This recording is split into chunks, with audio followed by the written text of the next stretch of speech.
Boa tarde, amados irmãos. Hoje continuaremos lendo nosso livro Grande Conflito. Vamos abrir o nosso livro na página 42. Posição firme.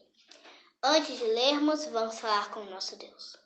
Senhor, meu Deus e amado Pai, muito obrigado por termos esse livro maravilhoso para lermos e aprender mais sobre o que iremos passar e o que estamos passando. Muito obrigado por tudo e muito obrigado por ter dado inteligência e sabedoria e que continuamos entendendo da Tua palavra. Te agradeço por tudo, em nome de Jesus. Amém. Posição firme. William, porém, não se retratou, defendeu seus ensinos sem temor e refutou as acusações de seus perseguidores. Convocou os ouvintes e comparecer perante o corte divino e pensou seus falsos argumentos e enganos na balança da verdade eterna. O poder do Espírito Santo sobreveio aos ouvidos. As palavras do reformador invadiam seu coração como setas que aliviava do Senhor. Setas da aljava do Senhor.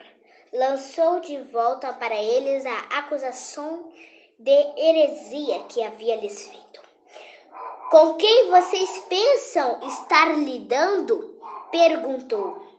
Com um velhinho à beira da sepultura? Não. Com a verdade? A verdade é mais forte do que vocês e irá derrotá-los. Depois de dizer isso, ele se retirou e nenhum de seus adversários tentou impedi-lo. A obra de William estava quase terminando. Contudo, mais uma vez, ele precisaria testemunhar do Evangelho. Foi convocado a ser julgado diante da corte papal em Roma, a qual tantas vezes havia derramado o sangue do povo de Deus. Por causa de um derrame, não pode comparecer, muito embora fosse impossível ir pessoalmente para ser ouvido em Roma. Ele falou por carta, com espírito, respeito e cristão. E reformador escreveu para o Papa, mas fazendo uma repreensão severa à pompa e ao orgulho do Papa. William demonstrou a mansidão e a humanidade de Cristo ao Papa e às suas cardeiras, revelando não só a eles, mas a toda a cristandade o contraste entre aqueles diretos e os mestres a quem alegavam representar. A expectativa total de William era que a própria vida seria o preço de sua felicidade. O rei, o papa e os bispos se uniram para destruí-lo, e parecia certo que dentre os poucos meses ele seria queimado na estaca. Mesmo assim, sua coragem permaneceu inabalável. Tendo defendido a verdade por ousadia ao longo de toda a sua vida, William não seria vítima do ódio de seus adversários. O Senhor tinha sido seu protetor e então, quando o oponente de William tinha a certeza de que iriam pegá-lo, a mão de Deus o tirou do alcance deles. Em sua igreja em Lutero, quando estava prestes a ministrar a ceia, teve um derrame e morreu pouco tempo depois. Um novo tempo. Deus colocou a palavra da verdade na boca de William, protetou sua vida e prolongou sua obra até ele lançar o fundamento da reforma. Não houve ninguém antes dele cuja obra pudesse ajudá-lo a moldar o sistema de reforma. Foi o primeiro porta-voz de uma nova era. Contudo, na verdade que apresentou, havia uma unidade e inteireza que reformadores posteriores não ultrapassaram e alguns nem chegaram a alcançar. A estrutura era tão firme e verdadeira que aqueles que o sucederam não precisaram refazê-la. O grande movimento de William iniciou a libertação das Nações Unidas e a Roma. Por tanto tempo se originou na Bíblia. Ela foi a fonte de bênção que fluiu pelas eras desde o século XIV. Embora William tenha sido educado para considerar Roma uma autoridade infalível e aceitar seus ensinos, os costumes milenários com referências inquestionáveis, afastou-se de tudo isso para ouvir a santa palavra de Deus. Declarou que a unidade e autoridade verdadeira não era a igreja falando por meio do Papa, mas a voz de Deus se comunicando em sua palavra, e ensinava o Espírito Santo era seu único interpretante. William foi um dos maiores reformadores, poucos que vieram depois de igualaram a ele.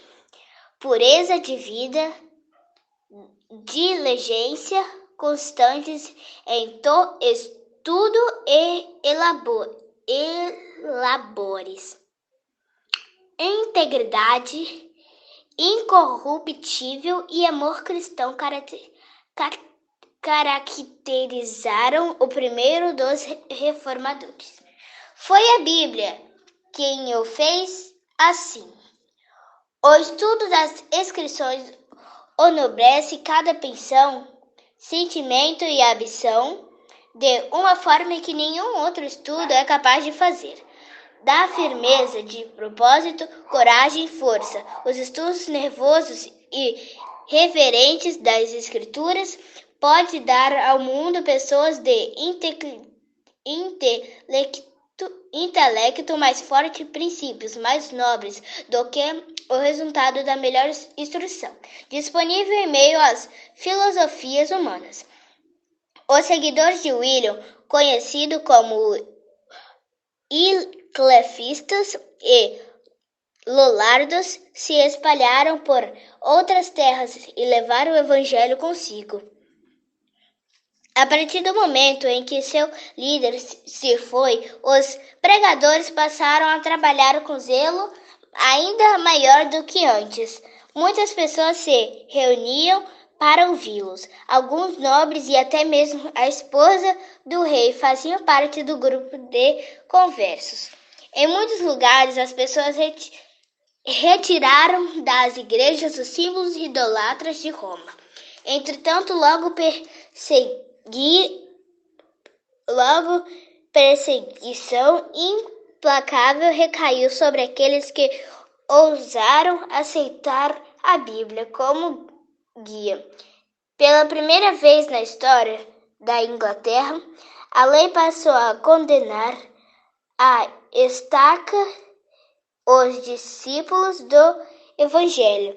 Era martírio após martírio. Aqueles que pregavam a verdade eram caçados como inimigos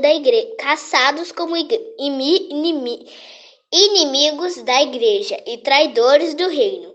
Mas eles continuavam a pregar em lugares secretos. Encontravam abrigo nos lugares humildes dos pobres e com frequência se escondiam em todas as cavernas. Um protesto calmo e paciente contra a corrupção da fé religiosa continuou por séculos. Os cristãos daquela época haviam aprendido a amar a palavra de Deus e sofrerão com perseverança por causa disso. Muitos sacrificaram seus bens terrenos, por Cristo. Aqueles que tinham permissão para viver em seus lares abrigavam com alegria os cristãos banidos. Então também eram expulsos e aceitavam, jubilosos, seu papel de excluídos. Muitos davam testemunho destemido. Eu prou da verdade. Nela, celas de calabouços em meio à tortura e às chamas, regozijando-se por serem considerados dignos de ter participação em seus sofrimentos. Filipenses 3:10. O ódio dos defensores do Papa não tem satisfez nesse entanto o corpo do William. Repousava na sepultura mais de 40 anos após sua morte. Exumaram seus ossos, então os queimaram em público e jogaram as cinzas em um riacho próximo. O antigo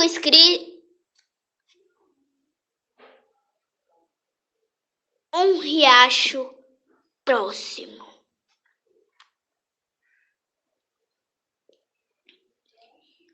Esse riacho conduziu as cinzas do rio Avon. O Avon as levou ao Sever, o Sever a mares estreitos e os mares ao grande oceano. E assim as cinzas se tornaram um símbolo de sua doutrina, hoje espalhada pelo mundo inteiro por meio das escrituras de William. João Hus da Boêmia renunciou e muitos dos erros da Igreja Católica da Boêmia. A obra se definiu para outras terras. A mão divina estava preparando o caminho para o grande reforço. Amados irmãos, amanhã, se Deus quiser, iremos ler o capítulo 6. Que Deus possa abençoar a vida de vocês. Por hoje é só, mas não saiam, amanhã tem mais. Antes de sairmos, vamos orar comigo. Senhor, meu Deus e amado Pai, muito obrigado por essa leitura maravilhosa. Muito obrigado por tudo que o Senhor fez na minha vida, mas não só na minha vida, e na vida dos seus filhinhos e suas filhinhas.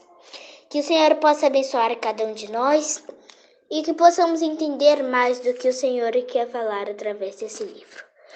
Muito obrigado por tudo, em nome de Jesus. Amém. Em paz eu vou, ouvindo a voz de Deus. Em paz eu vou, estou feliz, achei abrigo em sua casa. Em paz eu vou com meu Jesus. Amém.